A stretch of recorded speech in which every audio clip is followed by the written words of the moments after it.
Bonjour tout le monde, bienvenue à cette séance Informagro qui va porter sur le sujet des bénéfices de la recherche-validation consommateur avec une étude de cas avec le projet Vivanda Boréal. Donc, aujourd'hui, on a avec nous Daniel Leblanc de INBI qui va faire la présentation sur la recherche-validation consommateur et on a Pierre-Yves Côté de Vivanda Boréal qui va témoigner justement avec l'étude de cas du projet qui a été réalisé avec leur entreprise. Donc, je vous rappelle que les séances Informagro sont disponibles en ligne sur le site web du créneau, donc dans la section Informagro.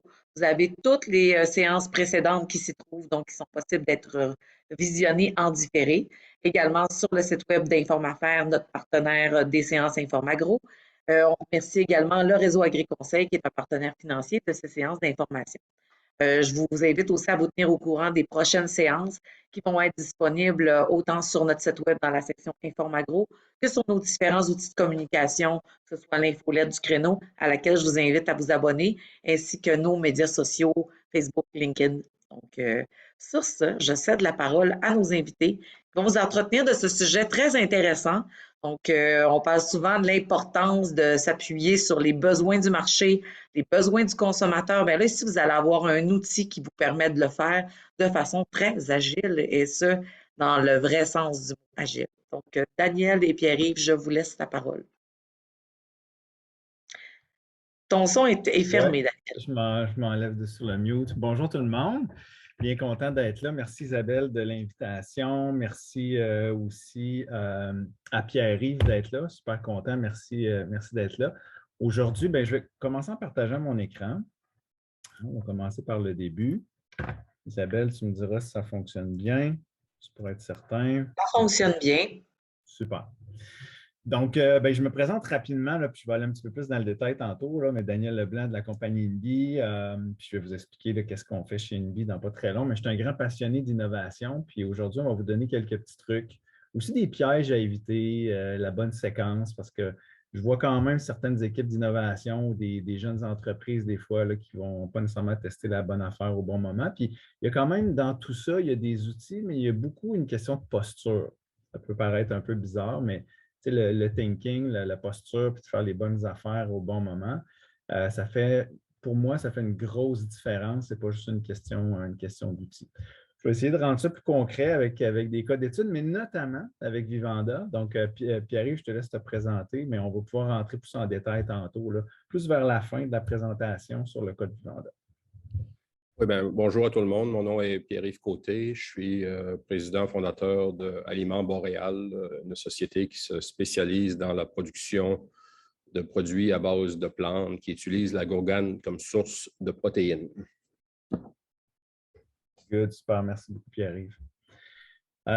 Donc, vous voyez mon écran. Je vais me présenter un peu plus en détail. J'ai un parcours, avant de rentrer dans le vif du sujet, j'ai un parcours un peu sinueux. Je suis un ingénieur mécanique à la base. Donc, j'ai commencé dans le domaine plus spatial, conception de satellites, mais j'ai un profil très entrepreneurial. Donc, rapidement, je n'ai pas nécessairement fait de l'ingénierie longtemps. J'ai été diriger des équipes de recherche et développement de produits chez Fujitsu dans le domaine de la santé, des transformations organisationnelles. Je ne sais pas si vous connaissez un petit peu le modèle Lean de Toyota, là, le fameux Toyota Way. Ça a fait partie de beaucoup de mon cheminement, là, que ce soit chez MDA, Max ou Fujitsu. Dans le Toyota Way, vous allez comprendre avec le lien avec la conférence, mais le Toyota Way, en fait, c'est souvent perçu comme une façon d'éliminer des gaspillages dans nos façons de faire, les processus, puis rendre nos façons de faire plus lean. Mais à la base, pour éliminer les gaspillages dans nos façons de faire, c'est d'apprendre à connaître c'est qui notre client. Donc, on fait beaucoup, beaucoup de voice of customer pour aller comprendre c'est qui nos clients, c'est quoi la valeur ajoutée que nos clients s'attendent à avoir. Puis ultimement, on essaie d'optimiser nos processus puis nos organisations pour livrer le plus de valeur à nos clients. Donc, dans mon parcours d'innovation, développement de produits, cette culture-là profonde d'aller comprendre c'est qui nos clients, puis qu'est-ce qu'ils veulent exactement, puis d'essayer d'éliminer le reste d'une certaine façon. Ça fait partie des raisons d'être de INBI. On a fondé INBI maintenant il y a 7-8 ans. On se dédie uniquement aux équipes d'innovation. L'innovation en amont, quand c'est flou, puis c'est pas très, très clair qu'est-ce qu'il faut développer, c'est quoi le positionnement, c'est quoi les messages, comment on va se différencier, bon, etc. Donc, il y a beaucoup de questions à se poser. On va aller justement dans quelques exemples dans quelques instants, mais on est dans cette partie-là tout le temps. On ne fait pas de sondage ou de test pour d'autres choses. On aide exclusivement les équipes d'innovation à faire avancer leurs projets par la voix des clients. J'en profite pour vous dire que si vous avez des questions, moi j'aime ça avoir des questions. Je sais que la dynamique il porte moins, mais si vous avez des questions dans le chat, je pense aussi dans le Facebook Live, n'hésitez pas. Là, moi, je prends toutes les questions, elles sont toutes bonnes. Lancez-moi vos interrogations, ça va me faire grand plaisir. Donc, on va passer au travers d'une étape de c'est quoi l'innovation, c'est quoi les bonnes pratiques, la séquence, la posture. Puis après ça, on va rentrer plus dans l'étude de cas de Vivanda avec du concret, là, probablement dans une vingtaine de minutes. Donc, l'innovation, en fait, ce qu'on voit, c'est qu'il y a vraiment deux parties à l'innovation. Puis en général, les meilleurs en innovation vont séparer les choses. Okay? Ils vont séparer le développement détaillé, pardon, donc on appelle ça le PDP en anglais, le Product Development Process, et l'innovation en amont. Pourquoi? Parce que c'est vraiment deux bibittes complètement séparées. L'innovation en amont, c'est la partie, là, comme on le voit, qui est très, très chaotique. En général, là, on a tendance à, on a le feeling d'avancer, puis de reculer, d'avancer, reculer, c'est circulaire. C'est assez chaotique. Là. On ne sait pas trop par quel bout de pogner ça, puis c'est où que je commence, etc. Tandis que le développement détaillé, bien, on est plus dans quelque chose qui est linéaire. On peut plus checker des boîtes, des box, suivre un processus, étape 1, étape 2, ainsi de suite. Puis, en général, en développement détaillé, bien là, il y a des plus gros investissements qui vont embarquer. Et le coût des retours en arrière ou du retravail, quand on est dans de l'ingénierie ou peu importe, là, le design du packaging, on achète de la machinerie, on va au marché, les efforts de commercialisation, etc. Donc là, les dépenses augmentent assez rapidement. Tandis qu'en innovation en amont, c'est moins dispendieux, même s'il y a des dépenses. Là. Et c'est là qu'il y a le levier à dérisquer les projets. Il faut freiner, à la limite, là, il faut freiner les investissements qu'on fait davantage en développement détaillé. Et en innovation en amont, on a moins de dépenses, mais on dérisque notre projet. Puis en innovation en amont, en général, bien, on va être plus à l'écoute du marché. On va tester, on va être résilient dans notre façon de faire. Je vais y arriver dans quelques instants dans la posture ou les principes. Donc, je vous invite dans votre réflexion, là, dans vos projets ou les projets que vous voyez, vraiment à le réfléchir séparément. C'est une bonne affaire. Okay? C'est un continuum parce que l'innovation en amont va se déverser dans le développement détaillé à un moment donné. Mais en séparant les choses, on évite de mettre la charrue en avant des bœufs. On évite d'investir, peu importe, là, dans les mauvaises affaires. Puis après ça, c'est très difficile de retourner en arrière quand on est rendu loin dans le développement détaillé. On voit des équipes, là, des fois, qui sont très avancées, puis ils ont une bonne idée de ce qu'ils veulent faire. La machinerie est achetée, mais dans le fond, ils sont encore en train de chercher ça va être bon pour qui, puis pourquoi. C'est quoi le problème que je vais venir régler? Mais ça, ces questions-là, on devrait les régler au début avant de trop investir. D'accord? Ça, c'est le message ici. Puis, ce qu'on voit des fois là, sur ça, j'ai cherché ça sur Google. Je trouve ça absolument fantastique à quel point c'est erroné. Je tiens à le montrer parce que, des fois, c'est ce qu'on voit sur Google ou peu importe, dans certains documents. Ici, je ne sais pas si vous voyez, mais le test marketing à la fin, ici, là, la petite boîte orange, là, est complètement à la fin du processus. Ça, c'est la façon, je dirais, passée de voir les choses. C'est-à-dire qu'on génère des idées, on conçoit notre produit, puis vers la fin, on teste notre marketing. Il faut vraiment inverser ça de bord. Il faut, quitte à ce que ça soit un peu choquant, on ne développe pas notre produit de façon détaillée au début. On teste notre marketing, le positionnement, les claims, la différenciation, on comprend les problèmes, les besoins du marché. Puis après ça, on conçoit le produit. Mais c'est très, très contre-intuitif. La plupart des équipes, surtout les gens qui sont très scientifiques, très techniques, ils vont tomber dans le piège de développer leur produit et de s'investir beaucoup dans les détails, alors que peut-être ils sont dans le champ gauche, en fait. C'est un peu ça le message ici. Donc, on inverse ça de bord, on teste notre marketing, notre positionnement, le wording, comment on va se différencier, etc. Puis après ça, on conçoit, puis on investit davantage dans la commercialisation.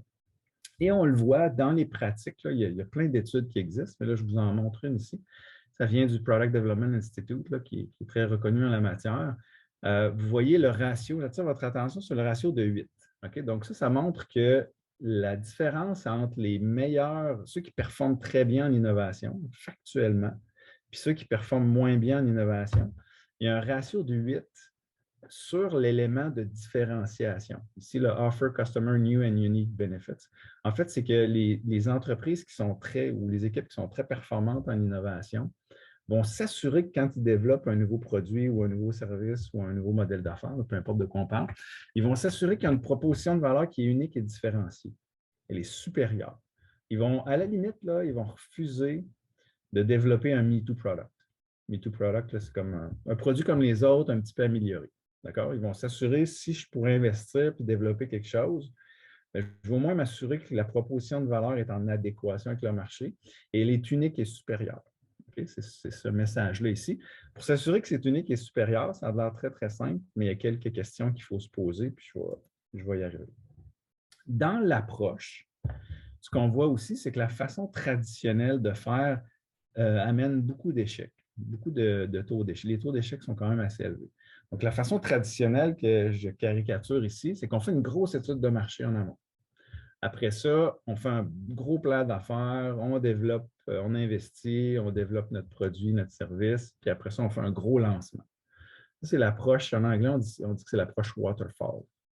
Donc, l'approche en cascade, si on veut. Donc, on a une grosse étude, gros développement, gros lancement.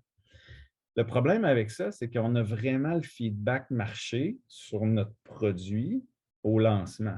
Donc, la meilleure pratique, c'est de faire des petites itérations. C'est de faire une petite étude, un petit développement, un petit test marché, puis de revenir boucler, et ainsi de suite, pour éventuellement se rendre au marché. Okay? Mais il faut faire des boucles d'itération. C'est maintenant la bonne pratique, c'est de l'agilité. Je vais vous montrer quelques exemples présentement. Ici, retenez que le Big Upfront Market Study, la grosse étude de marché en amont qui coûte la totale et qui prend beaucoup de temps, elle est en train de se briser en petites étapes. Plus ça va, là, plus les pratiques des experts en innovation amènent à faire des petites étapes, des petits investissements. On teste, on apprend du marché, on développe un peu. On teste, on développe un peu. On teste, on développe un peu. C'est beaucoup plus itératif dans la façon de faire. C'est pour ça que je parle de posture. Pour moi, avant de parler d'outils, de questionnaires, d'entrevues, de son, ça, c'est des outils. Mais c'est vraiment une question de posture. Quand la posture puis le mindset, pardonnez-moi les anglicismes, quand ça, c'est pas bon, c'est difficile tout le long. Quand la posture, elle est bonne, après ça, on va sortir les bons outils du coffre à outils. C'est bon? Donc, en gros, on assume, puis ça, c'est dur à entendre, je sais que c'est tough, c'est très difficile à entendre, mais on assume que dans un plan d'affaires d'un jeune start-up ou d'une très grande organisation qui pense avoir une très bonne idée, on assume que dans le plan d'affaires, quelque chose va mal fonctionner. Something's gonna go wrong. Okay? Donc, dans le plan, on assume que le plan, il y a quelque chose qui n'est pas bon dedans.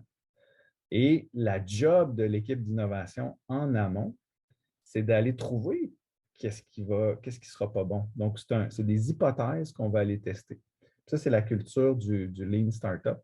Le Lean Startup, en gros, c'est d'assumer qu'on a des hypothèses, puis c'est d'aller les valider le plus rapidement possible pour savoir qu'est-ce qui peut mal virer.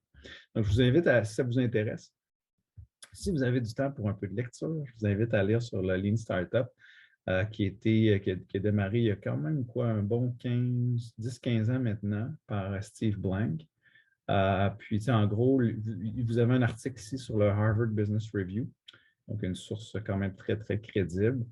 Puis, en gros, ce qu'il dit, c'est qu'il n'y a aucun plan d'affaires qui survit le test de l'expérience client.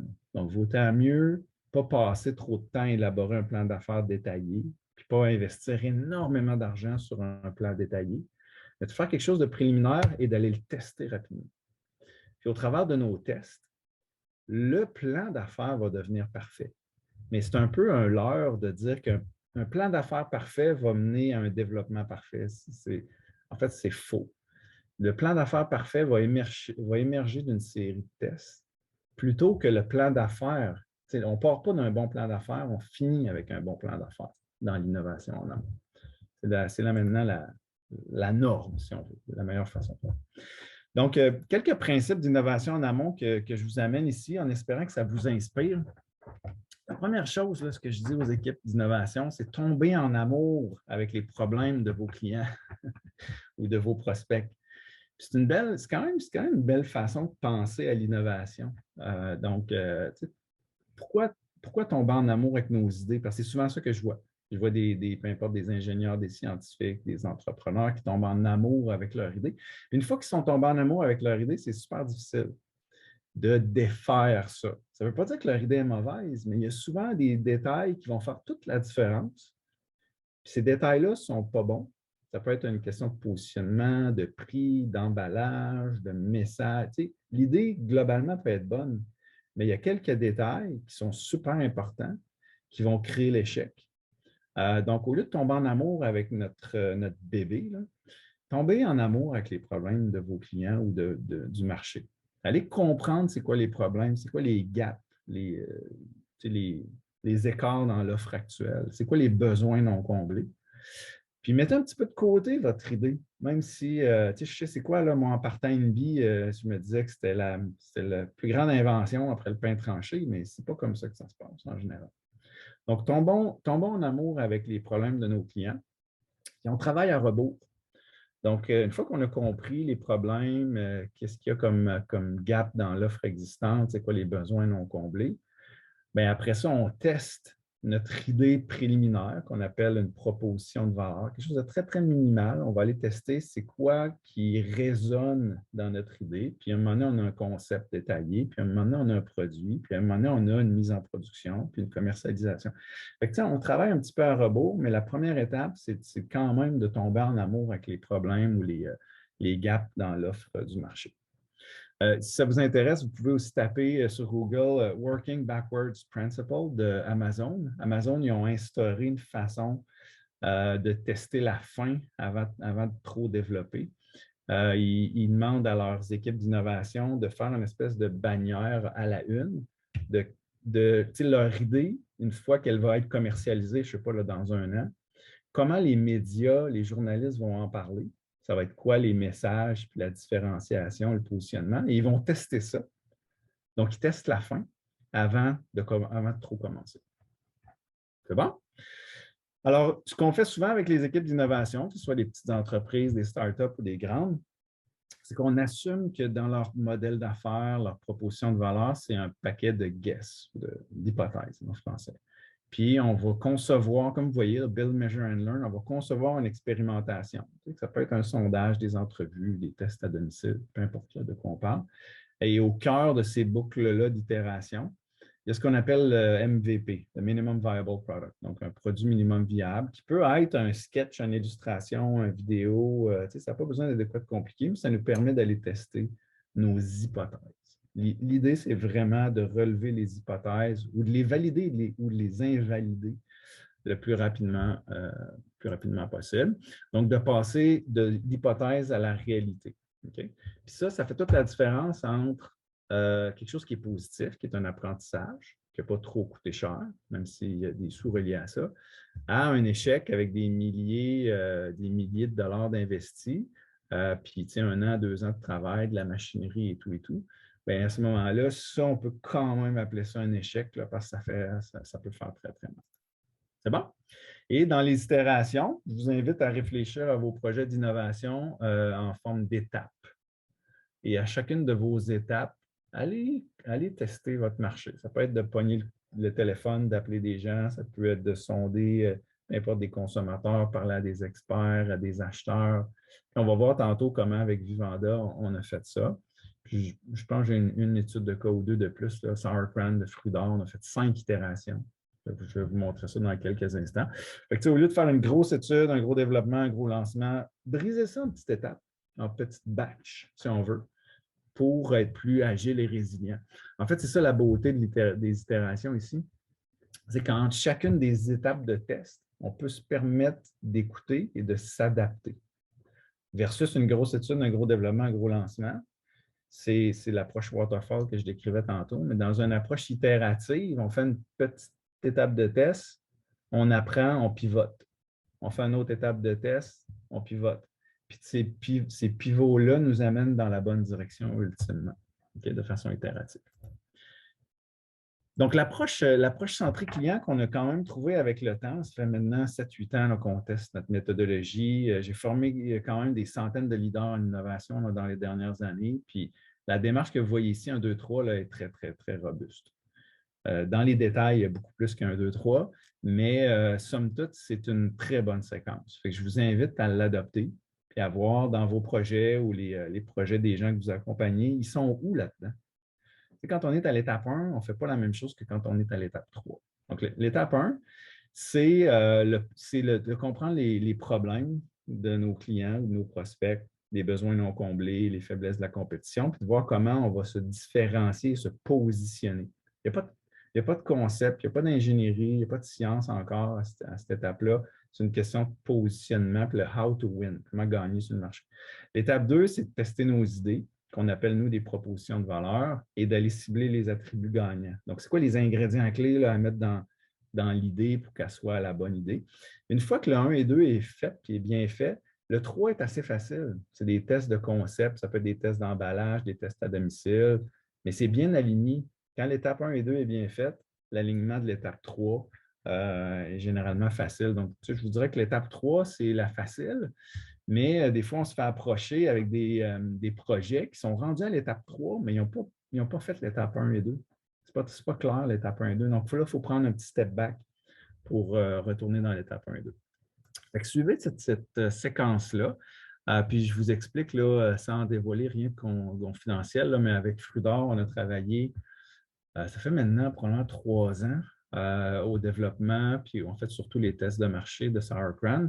Je ne sais pas si vous connaissez, là, mais c'est un bonbon surette, mais qui est plus santé que ce qu'on connaît, sur le marché.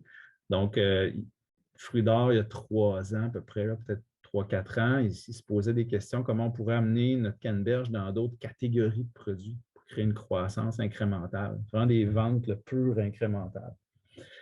Et bon, il y avait un paquet d'idées envisagées que je ne peux pas parler, mais on a fait des sondages, on a fait de la co-création, on a fait du idea screening. Idea screening, c'est de prendre un paquet d'idées et de voir lesquelles sont les meilleures. Puis, on a fait 2 rounds de tests à domicile. Généralement, les tests à domicile, c'est à l'étape 3, quand un concept est assez détaillé. On peut faire des tests à domicile pour tester est-ce que la formulation, est-ce que la proposition de valeur, elle est concrétisée une fois que nos testeurs ont le produit entre les mains, ils peuvent le cuisiner, ils peuvent y goûter. Donc, on a fait 2 rondes de tests à domicile dans ce cas-ci pour ajuster la formulation. Imaginez un bonbon surette. Il y a quand même quelque chose autour de la formulation qui est important d'ajuster. Puis, il a fallu 2 rondes de tests à domicile à Fruits d'or pour le faire. On a fait aussi des tests d'emballage. Donc, additionner tous les tests que je viens de parler, là, ça fait 5 rondes de tests.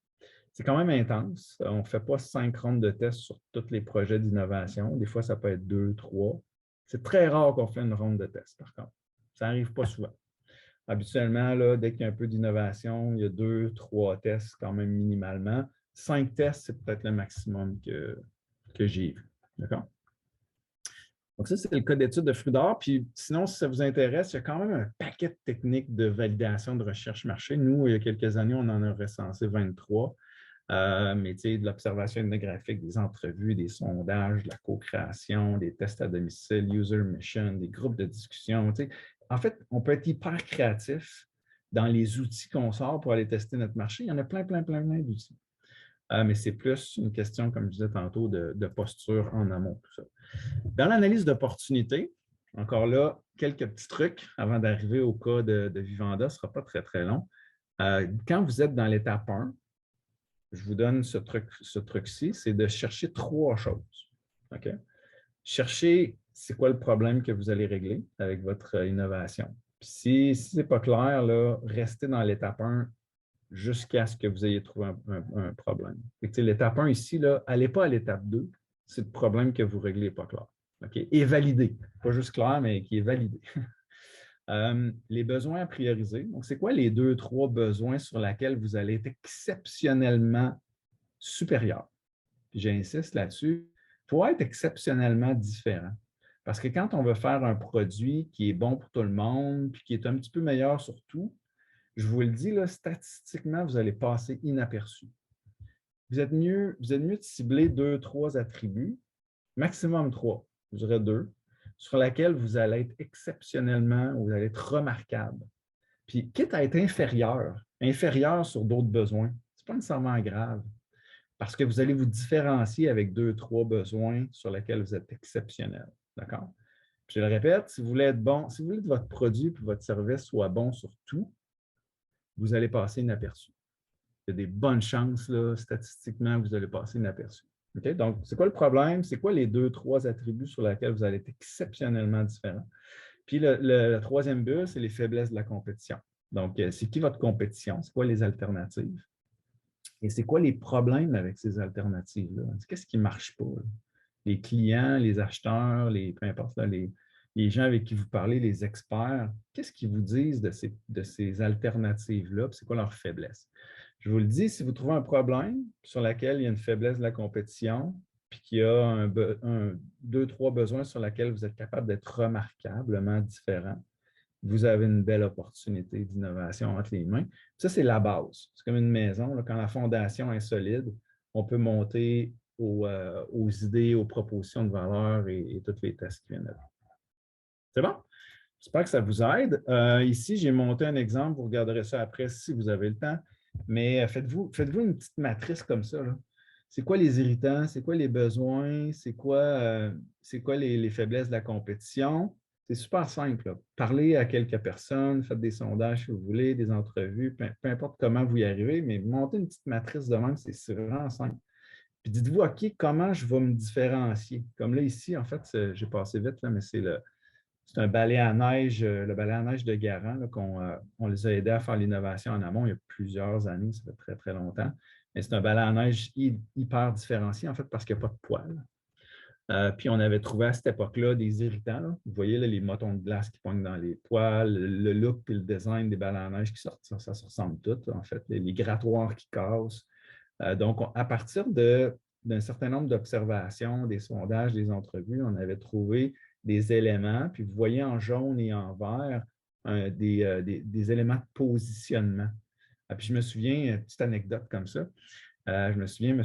Jean Godreau, là, qui est propriétaire de Garant, disait après ça, ben, si mon balai à neige, il est bon pour s'il est assez doux pour ma face, il va être assez doux pour ma BMW.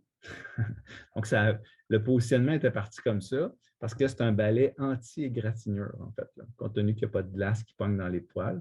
Puis vous le voyez même ici, là, doux pour la voiture, ne gèle pas. Il n'y a personne au début de ce projet-là qui avait pensé qu'il fallait concevoir un balai à neige qui était doux et qui était anti-égratignure. Honnêtement, il n'y a personne qui avait pensé à ça. Et ça a été un succès commercial phénoménal. Okay? Maintenant, il est connu un petit peu partout au Québec. Dans l'étape 2, ben, on va tester des idées. Je vais vous montrer rapidement l'exemple de Sauerkraut, puis on arrive à Vivanda dans vraiment pas long. Donc, dans Sauerkraut, je ne peux pas trop révéler la partie de droite, la partie gauche, pardon.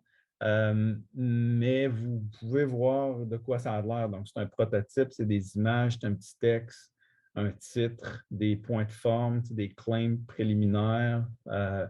Alors que le concept détaillé, c'est un emballage. C'est un emballage qui est plus fini qu'on va tester à ce moment-là. Donc, vous voyez la différence entre l'étape 2 et l'étape 3. L'étape 2, c'est quelque chose de très, très préliminaire, c'est brut. On explique notre proposition de valeur. Donc, elle est où la valeur dans notre idée? Puis on arrête là. On va le tester. Dans l'étape 3, bien, on a une bonne idée et où la valeur. C'est quoi on dit en anglais les reasons to believe. Donc, qu'est-ce qui résonne? Qu'est-ce qui va résonner dans le marché? Et là, on est capable de faire un concept plus détaillé. On va faire des tests d'emballage, des tests à domicile, par exemple. Mais il faut être passé au travers de l'étape 2, qui est l'étape de proposition de valeur. Il faut que la proposition de valeur soit bonne, puis après ça, on peut investir dans des concepts détaillés.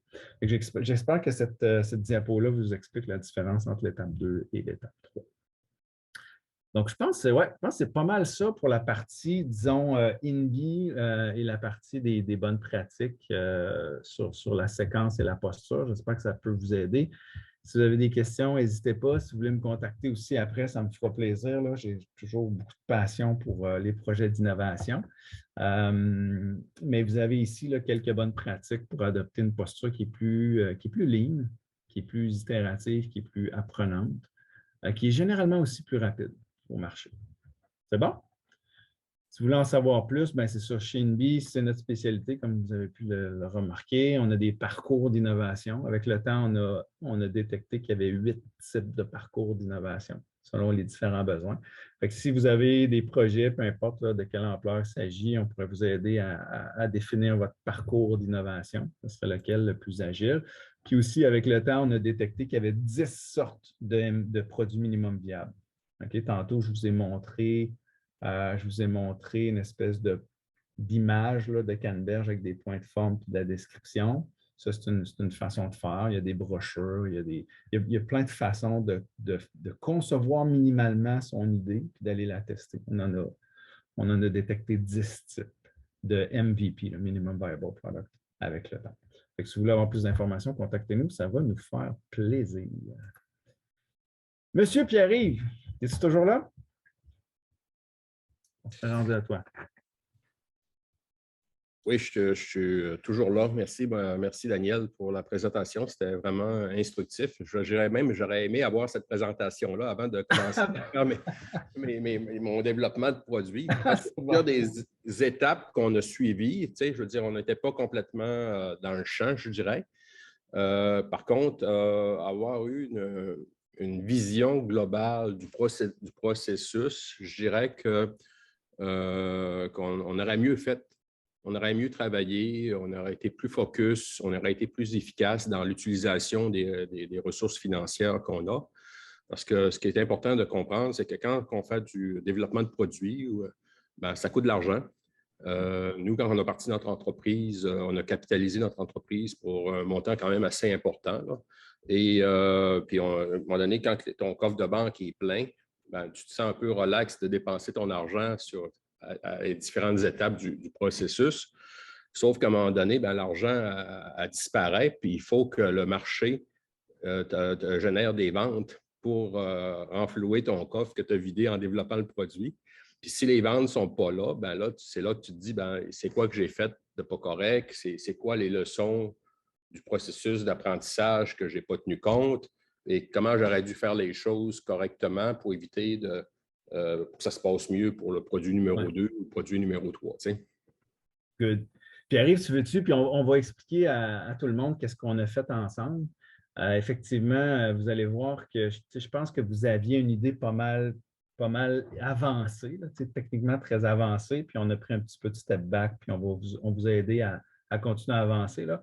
Mais globalement, tu veux-tu nous expliquer pas à moi, là, mais aux autres, c'est quoi Vivanda, puis le burger VG, d'où vient cette idée-là, puis c'est quoi exactement l'idée? Okay. D'abord, je dirais l'hypothèse de base ou la prémisse de base du concept Vivanda Boréal, c'était de se différencier dans le marché en utilisant une source de protéines différentes que des protéines existantes dans le marché. Bon, la plupart des produits à base de plantes utilisaient soit des pois chiches ou de soya ou d'autres types de protéines végétales. Nous, on s'est dit, on est au Lac-Saint-Jean. On veut se différencier en utilisant une source de protéines locale qui est la gourgane ou la fève des marais, qui était vraiment une proposition unique dans le marché parce que, dans le fond, il n'existait pas de produits à base de plantes qui utilisaient la gourgane comme source de protéines. Fait que ça, c'était notre point de départ de tout notre plan d'affaires. Puis on s'est dit, ben, on va développer une série de produits qui utilisent la gourgane comme source de protéines. Fait que le premier produit qu'on a développé, c'était les burgers VG. Okay? Puis ça, encore là, je fais le lien avec ta présentation là, pour que les gens se situent bien. Quand on a créé Aliments Boréal, j'avais des partenaires d'affaires que j'ai encore, là, mais un de mes partenaires d'affaires avait déjà développé une recette de burger qui utilisait la gourgane. Donc, le développement de son burger, ce n'était pas le fruit d'une réflexion recherchée. C'était plus le fruit d'un développement personnel qu'il avait fait et qui faisait du sens de son point de vue personnel à lui, mais qui n'avait pas vraiment été testé auprès des consommateurs. Donc, pour moi, c'était important de contacter INB puis de valider avec le marché comment ce produit-là serait développé. Donc, une des premières choses qu'on a déterminées, c'était de limiter le nombre de variétés de burgers à 3. Tantôt, tu parlais de 2 ou 3. Bon, nous, plus que 3, on se trouve à diluer l'offre. Donc, c'est important de limiter le choix des consommateurs à 2 ou 3 variétés d'un produit. Puis, la question qui est venue, c'est quoi les saveurs qu'on devrait prioriser, telle plutôt que telle autre? Bon, fait que ça, c'est des choses qui ont été développées, je dirais, au départ, avant même... Avant même qu'on soit impliqué, hein? Avant même que vous soyez impliqué. Donc, pour nous, le but des tests, c'était de voir si les produits qu'on avait développés étaient sexy, là, si les gens, les consommateurs les aimeraient. Oui, c'est ça. Donc, il y avait des tests de goût. Excuse-moi de t'interrompre, Pierre-Yves, on a quand même pris un step back quand même, puis je vais le montrer là, dans les diapos qui s'en viennent, pour comprendre l'offre existante, les besoins, les attributs clés selon les consommateurs. Ça fait qu'on a testé, oui, votre produit là, à domicile notamment. On est quand même à ta défense, on est quand même retourné un petit peu dans l'étape 1 et 2 que j'expliquais tantôt, même si vous étiez dans l'étape 3. Au début, quand vous nous avez appelé, votre concept était quand même assez avancé ou figé, si on veut. Oui, si je peux me permettre, Daniel, je voudrais faire un petit commentaire sur le processus. Parce que quand tu développes un produit, puis que tu as des investisseurs avec toi qui ont poté pas mal d'argent, à un moment donné, ces gens-là s'attendent à des résultats. Fait que tu as une pression pour lancer ton produit rapidement, puisque les gens ils ont mis de l'argent et ils veulent s'assurer que l'argent qu'ils ont investi se mette à rapporter un jour. Là, tu comprends? Là? Fait que si tu prends 6 mois, 8 mois, 1 an à lancer ton produit, à partir du moment où tu as eu l'argent, tu as cette pression-là derrière toi qui est malsaine. Là. Parce que, dans le fond, ça te force à aller plus rapidement que tu devrais peut-être. Donc, une des erreurs à éviter, je dirais, c'est de ne pas hésiter à prendre son temps, de ne pas hésiter à faire des itérations à 1, 2, 3, 4 reprises, jusqu'à temps qu'on soit vraiment certain, soit satisfait que notre offre remplisse les besoins du marché. Là. Okay? L'autre affaire aussi qui est important, qui est une autre chose qui nous met une pression, à part les gens qui ont mis de l'argent derrière toi, c'est le timing du lancement. Des burgers VG, c'est un produit saisonnier qui se consomme surtout durant l'été, en juin, juillet, août de chaque année. C'est là que 90% des ventes se font ici au Québec, en tout cas, parce qu'on a quand même un printemps, puis un hiver, puis un automne qui sont assez froids. Là. Donc, ça veut dire quoi? C'est que nous, on avait une pression interne pour être capable de lancer notre produit dès la fin avril, début mai, pour être sur les tablettes dès le début juin. Tu sais? Fait que si, mettons, comme dans notre cas, si je me rappelle, on vous avait approché en septembre, on a fait nos tests plus à partir de novembre, puis on a fait d'autres tests en janvier, février. Nous, à un moment donné, on avait hâte d'avoir les résultats des tests de perception parce que... Pour aller au marché, ben oui. On voulait aller au marché, puis quand tu vas aller au marché, une fois que tu as des tests de perception, là, tu arrives avec des designs d'emballage finaux. Fait que là, parce qu'au-delà du design, la conception du produit, tu as le design et la conception des emballages. Puis ça prend du temps aussi. Donc, les tests de perception qu'on a fait avec INB, on a testé plusieurs approches d'emballage, des allégations qu'on devait indiquer ou ne pas indiquer sur les boîtes, des couleurs ou des concepts qui fonctionnaient plus. Puis on pourra en parler dans quelques minutes. Oui, c'est ça, j'ai des diapos là-dessus, effectivement. Okay, fait que je ne veux pas te préempter, tes scoops. Là. Mais ce que je veux dire, c'est que, puis en plus, quand c'est le temps d'imprimer les boîtes, tu ne vas pas voir ton imprimeur et tu dis, amène-moi ça la semaine prochaine. Dans un contexte de COVID, puis de problèmes de chaîne d'approvisionnement, on parle de 2 mois, des fois 3, à partir du moment que tu prends un bon de commande avant d'avoir tes boîtes. Là. OK? Fait que si tu veux lancer ton produit au début juin, ben ça veut dire qu'il faut qu'il soit dans les entrepôts de ta chaîne, de ton distributeur. Nous, dans notre cas, c'était Métro. On avait conclu une entente d'exclusivité avec Métro au début mai. Il fallait donc à la fin mai que les burgers soient dans les tablettes. Pour qu'ils soient dans les tablettes, ben, il faut les produire. Et pour les produire, ça nous prend des boîtes. Puis si les boîtes sont livrées, mettons, au début avril, ben, il fallait qu'à la fin février, que les décisions se prennent sur le design final, puis qu'on envoie le design et les dessins finaux prêts à l'impression des boîtes. Là. Puis tu sais qu'en janvier, février, on est encore en discussion avec vous. Oui, c'est ça, je me souviens très bien. Là, dans le fond, c'est toute cette pression-là. On a fait du parallélisme, là, disons. Puis l'enjeu derrière tout ça, c'est que si on n'est pas prêt au mois de mai, il faut attendre l'année suivante pour lancer. Parce que lancer un produit qui se consomme en été à l'automne, ce n'est pas des gages de succès. Là. Pas terrible, ouais, fait que là, ça nous forçait. Donc, cette notion de timing est importante dans la gestion globale du projet. Là. Donc, ça veut dire que si vous avez un produit saisonnier, moi, c'est ce que je dis à nos amis qui nous écoutent aujourd'hui. Un premier conseil de life, d'expérience vécue. Là. Si vous avez des produits saisonniers, ben, prenez-vous au moins 18 mois à l'avance. Parce que pour faire les tests de perception, pour faire les ajustements, toutes les phases d'itération, parce qu'on a quand même fait des phases d'itération à plusieurs reprises, à la fois sur la recette du produit et aussi sur le design des emballages. Là. Fait que je vais te laisser aller de l'avant avec Oui, exactement. Tu me fais une belle passe à la palette. Je vais continuer dans ce sens-là. Puis effectivement, on a quand même, malgré le fait que vous étiez pressé, puis malgré le fait que vous étiez plus à l'étape 3, qu'il fallait prendre un petit step back, on a fait du parallélisme, on a combiné des choses. Puis c'est là la différence. C'est intéressant. Là. Puis moi, je tenais à amener justement Pierre-Yves puis le cas d'étude de Vivanda dans le webinaire parce qu'il y a la théorie puis il y a la pratique.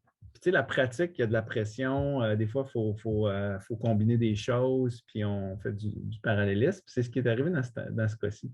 Donc, vous voyez, on a combiné l'étape 1 et 2 ensemble. On a fait des sondages web, entrevues, puis on a fait sondage web US dans l'étape 3, en même temps, ou pas longtemps après les tests à domicile.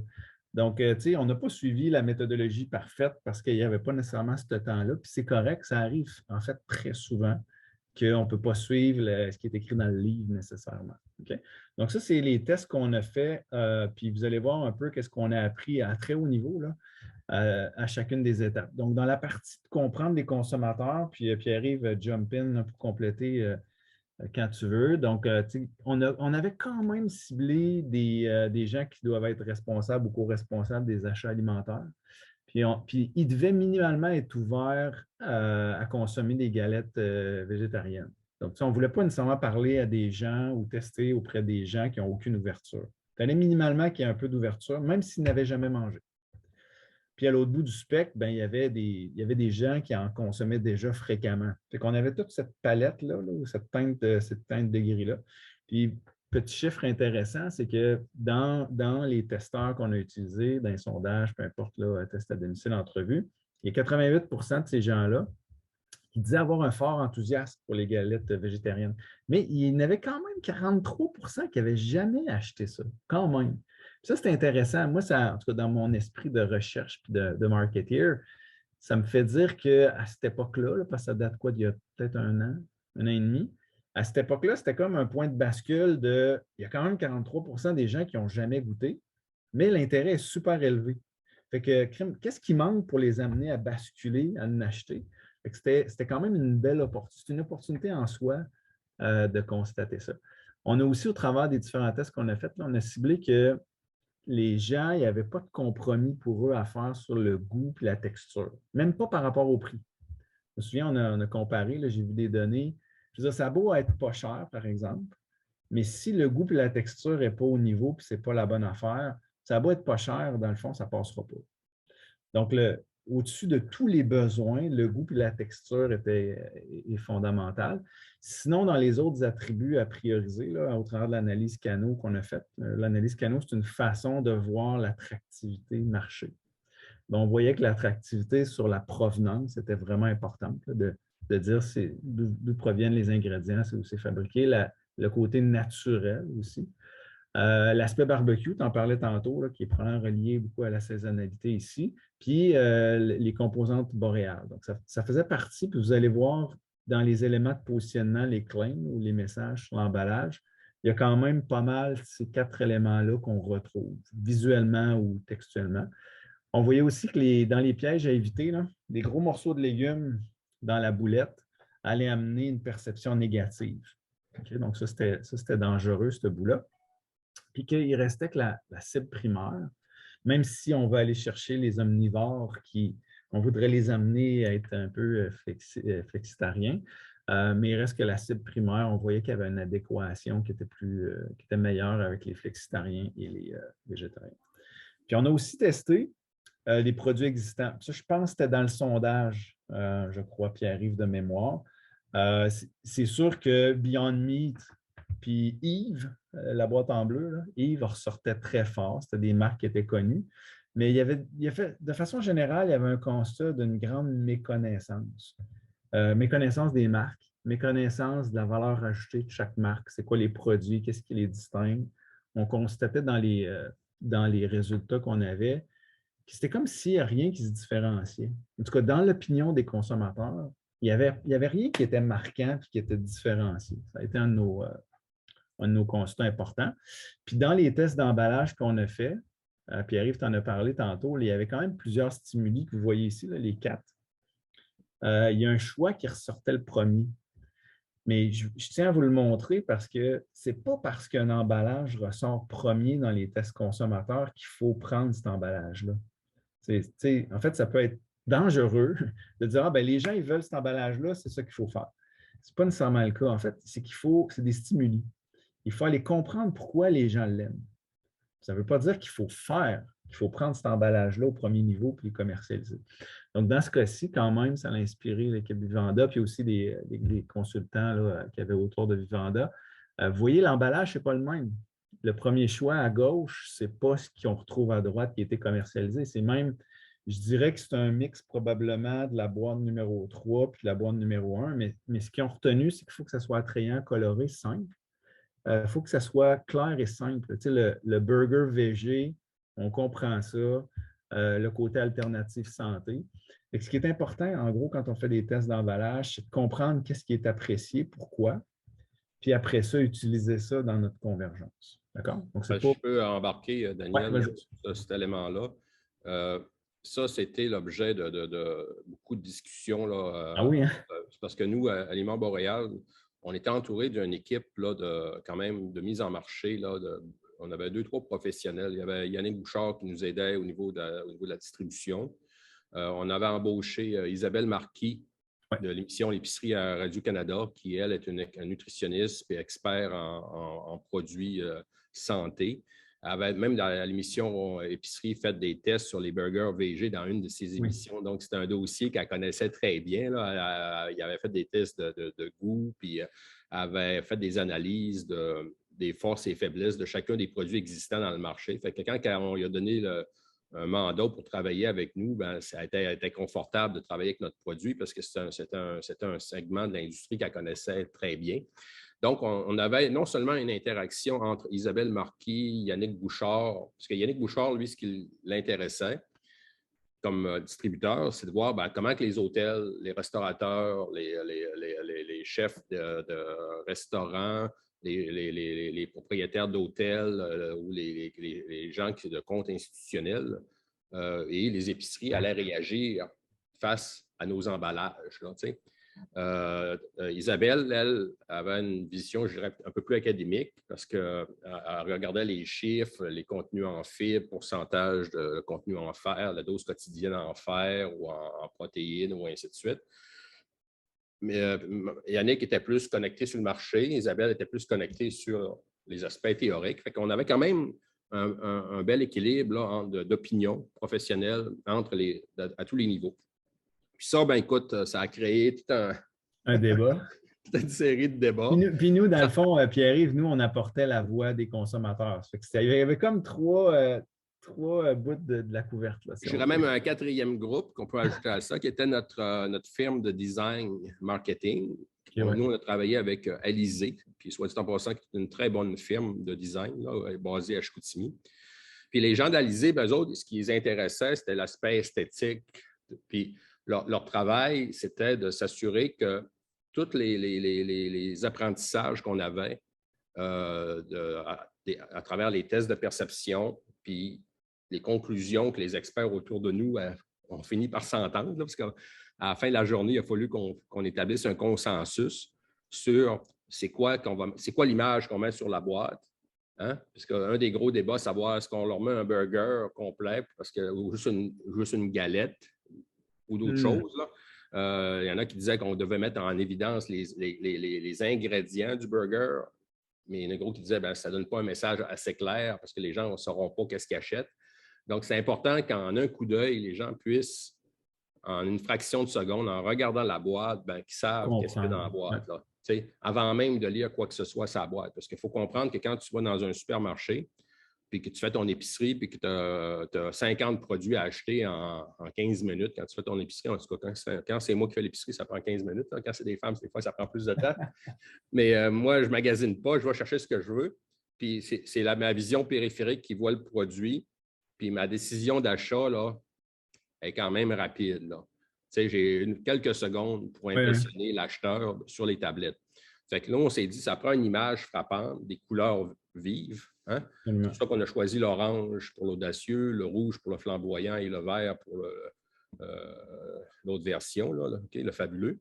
Puis en même temps, il ne fallait pas que l'image ce serait trop chargé de texte, parce que quand c'est trop chargé, on dilue l'information, puis les gens ne savent plus où regarder. Dans le choix des allégations, c'était aussi toute une série de débats. Là, on résume ça en pas longtemps, parce qu'on n'a pas 10 heures, là, mais on pourrait passer 10 heures d'analyse si on faisait ça de manière professionnelle. Là. Pour ceux qui ont fait les tests, là, mais toutes les allégations, soit qu'on disait que c'était une source élevée de vitamine B12, source de fer, source élevée en fibres, il y avait plein de choses qu'on pouvait dire sur le produit. La question qu'on se posait, qu'est-ce qui va faire cliquer davantage? Parce qu'une fois que tu trouves que la boîte est belle et que tu as tendance à vouloir la prendre sur la tablette, la prochaine étape, il y a une portion des consommateurs qui vont lire l'étiquette. Ce n'est pas tout le monde qui lit les étiquettes, mais pour ceux qui se mettent à lire l'étiquette, ils vont prendre la boîte. Puis là, ils vont dire, ils vont commencer à regarder l'arrière, puis là, ils vont dire, c'est quoi la fiche nutritionnelle, c'est quoi la liste des ingrédients, c'est quoi les allégations qu'on met en évidence. Puis on n'a pas, l'espace est limité là, sur la boîte d'impression. On ne peut pas mettre 10 pages de texte. Donc, il a fallu choisir, prioriser. Hein, tu parlais tantôt de prioriser les allégations. Fait que, donc, les tests qu'on a faits avec INB, là, ça nous a vraiment aidé à savoir ce que les consommateurs priorisaient, pas ce que nous autres, on voulait prioriser. Il y a des choses qu'on voulait prioriser que les consommateurs n'avaient pas du tout intérêt. Ce qui est intéressant, Pierre-Yves, c'est que, si je peux me permettre, c'est que dans le fond aussi, il n'y a pas juste la voix du consommateur dans l'équation. Parce que c'est effectivement, il y a des experts qui ont une opinion qui pourrait peut-être même être à contre-courant ou compléter. Il y a la distribution. Fait que c'est intéressant, dans le fond, la voix du consommateur, c'est un élément, mais si on fait juste écouter le consommateur, peut-être qu'on peut se tromper en partie. C'est un bon commentaire, Daniel, parce que ça s'applique à tout le monde. Là. Il y a des commentaires qu'on s'est fait dire par des experts. Là, je ne mentionnerai pas leur nom pour préserver leur réputation, mais je veux quand même vous donner un exemple concret. Si vous regardez nos burgers, nous, c'est des paquets de 4 burgers de 80 grammes que la boîte contient. Puis, donc, une des questions qui était discutée, c'est de savoir est-ce qu'on met des burgers de 80 grammes ou on met des burgers de 100 grammes? Puis, les tests de perception indiquaient que les gens préféraient les burgers plus gros, à 100 grammes. Dans la compétition, il y en avait qui allaient jusqu'à 125 grammes. Puis, il y en avait qui allaient à 70 grammes. Fait que si on s'était fié aux tests de perception, on serait allé à 100 grammes. Sauf que notre expert, un de nos experts, je ne dirais pas lequel, nous a dit non, ça prend des burgers de 80, puis il a sorti toute une argumentation qui nous semblait pertinente. Puis enfin, on est allé avec le 80 grammes, sauf qu'on s'est rendu compte, quand on est rentré dans le marché, que les gens préféraient des 100 grammes. Tu sais? Fait que là, dans ce cas-là, on écoutait l'expert aux dépens du marché. On aurait dû écouter le marché, mais des fois que le marché se trompait, on aurait dû écouter l'expert. Fait que c'est pas évident de prendre les bonnes décisions, à savoir, parce qu'il y a des mythes, là, puis il y a des perceptions, puis il y a des qu'il faut éviter. C'est faux que le marché a toujours raison. Puis c'est sûr que c'est aussi faux que les experts ont toujours raison aussi. Oui, c'est ça. Il faut être capable de discerner lequel qui a raison. Ou tracer la ligne, ça reste pas évident, effectivement. D'où l'importance de faire des tests marché à petite échelle, puis de faire des itérations, puis de revenir à la planche à dessin. Tu sais. Donc, dans le cas du burger de 80 grammes, nous, pour le marché à Chéri, on s'est rendu compte que ça prenait des burgers de 100 grammes. Puis, on a acheté une nouvelle bouletteuse. On avait déjà... Donc, ça a des coûts, ça a des implications. Des coûts, c'est ça. Puis à l'époque, notre bouletteuse, on l'avait achetée au Royaume-Uni, donc c'était 2 mois d'attente. Donc, ça a retardé le lancement des produits à Chéri de 2 mois. Ça a des impacts, là, puis ça coûte quelque chose. Oui, puis ça a fait qu'on l'a lancé dans la Chéri au mois d'août au lieu de lancer au mois de juin, tu sais, comme les ventes au détail. Mais c'est quand même intéressant d'effectivement montrer que malgré les tests qu'on peut faire, c'est pas si simple que ça. Mais au moins, j'imagine, puis là, je vais juste boucler la boucle, Pierre-Yves, si tu me permets. Là, on a fait aussi des tests à domicile, comme vous voyez ici, puis ça a montré qu'il y avait une problématique de goût et d'intensité. Tantôt, je disais que le besoin numéro 1, même en avant du prix, c'était le goût, là, puis le goût et la texture. Fait qu'ici, à Vivanda, ils ont ajusté leur formulation pour ajouter plus d'épices. Parce qu'il y avait vraiment un déséquilibre entre ce que les gens testaient à domicile puis ce qu'ils disaient du packaging. C'est comme si ça ne marchait pas. Et ça, si vous ne l'aviez pas su, Pierre-Yves, j'imagine, dans le fond, c'est un gros élément d'information. Ça a été très important parce que je pense que ce qui ressortait, c'est que les gens adoraient nos emballages. Nos emballages, je vous le dis, c'était un gros succès. Là. Un très gros succès. Puis tantôt, j'espère que je vais avoir du temps pour parler des il reste 2 minutes, hein, ça fait qu'on est peut-être mieux d'aller tout de suite là, mais continue. Donc, dans les bénéfices, c'est parce que nous autres, quand tu arrives pour mettre en marché ton produit, là, tu dois vendre ton produit à des acheteurs. Fait que nous, on avait contacté les acheteurs de métro, puis on avait préparé une présentation PowerPoint. Puis le fait d'avoir fait des tests de perception, ça nous a donné énormément de crédibilité auprès des acheteurs de métro. C'est-à-dire qu'au lieu d'hésiter à se poser des questions, à savoir est-ce que nos produits vont fonctionner ou pas, nous, on avait fait tout le travail que les gars de métro se posaient, puis on arrivait avec des données scientifiques. Donc, ils nous ont signé l'exclusivité. Ça a pris, à la première rencontre, c'était décidé après 10 minutes qu'ils voulaient nous signer. Là. Il y avait peur qu'on aille ailleurs. Ah oui, hein? Parce qu'on était tellement bien préparés, notre pitch de vente était tellement solide, appuyé par des données, qu'on était capable de clencher une exclusivité métro dans 150 supermarchés au jour 1. On n'a même pas eu à s'astiner. Je me rappelle, on avait fait ça le vendredi vers 3 heures. Puis le gars, il était 7-8 personnes chez Métro en ligne. Puis le directeur des achats, il m'a contacté samedi matin parce qu'il avait peur de nous perdre avant lundi. Là. Il n'était pas capable d'attendre au prochain jour férié. Quand même, hein? C'est capoté. Donc, ça, c'est un des bénéfices des tests de perception. Un autre bénéfice des tests de perception qu'on a eu, qui nous a apporté, une autre qui nous a énormément aidé, c'est que Aliments Boréal, on a été capitalisé par un groupe de 30 investisseurs qui ont mis des mises de fonds dans l'entreprise. Puis, fournir à nos investisseurs une copie des tests de perception, ça leur a renforcé leur confiance d'investir dans Aliments Boréal. Donc, je sais que toi, Daniel, tu parles toujours de l'aspect mise en marché des produits, puis c'est le but principal de faire des tests de perception. Mais au-delà de bien cibler ton marché, au-delà de faire les ajustements nécessaires au niveau des saveurs puis des arômes, puis de bien présenter l'emballage puis les allégations, ce qui est l'objectif principal de faire des tests de perception, il y a d'autres bénéfices non marketing, OK? Au niveau des ventes, convaincre les acheteurs, Ouais, c'est pas rien quand même, là. C'est C'est un gros important parce que bénéfice, hein, c'est là que. que l'entreprise soit bien financée, puis que les investisseurs aient En fait, c'est fascinant parce qu'effectivement, en général, on va dire, ben, c'est une question de positionnement, de message, de marketing, de différenciation. Mais Seigneur, d'aller convaincre l'acheteur chez Métro ou chez La Bannière, puis de donner confiance à des investisseurs, ce n'est pas des petits bénéfices secondaires, disons. C'est super intéressant. Pierre, si tu me permets, il est midi 31. Isabelle, on a un petit peu accéléré la fin, mais est-ce que tu veux ajourner le webinaire compte tenu qu'on a dépassé d'une minute? Avez-vous terminé? Bien, la fin un petit peu en accéléré, mais je ne sais pas, Pierre, tu voulais-tu rajouter d'autres bénéfices que tu voyais là, à ce genre de démarche-là? Écoute, je pense en termes de bénéfices, là, je veux dire, il y avait validé la perception des produits en termes des goûts, des saveurs, ça en était déjà un. Valider la perception des designs, des emballages, prioriser les allégations. Ouais. Avoir du matériel convaincant pour convaincre les acheteurs d'acheter, du matériel convaincant pour convaincre les investisseurs d'investir. Un autre bénéfice, je dirais, c'est qu'on a participé à des concours, nous autres, avec nos produits, comme le concours Produits Innovation au CIAL, au Salon international de l'alimentation, au CETAC, au concours DUX, pour tous lesquels on a été primés là, pour Produits Innovation de l'année, des trucs comme ça.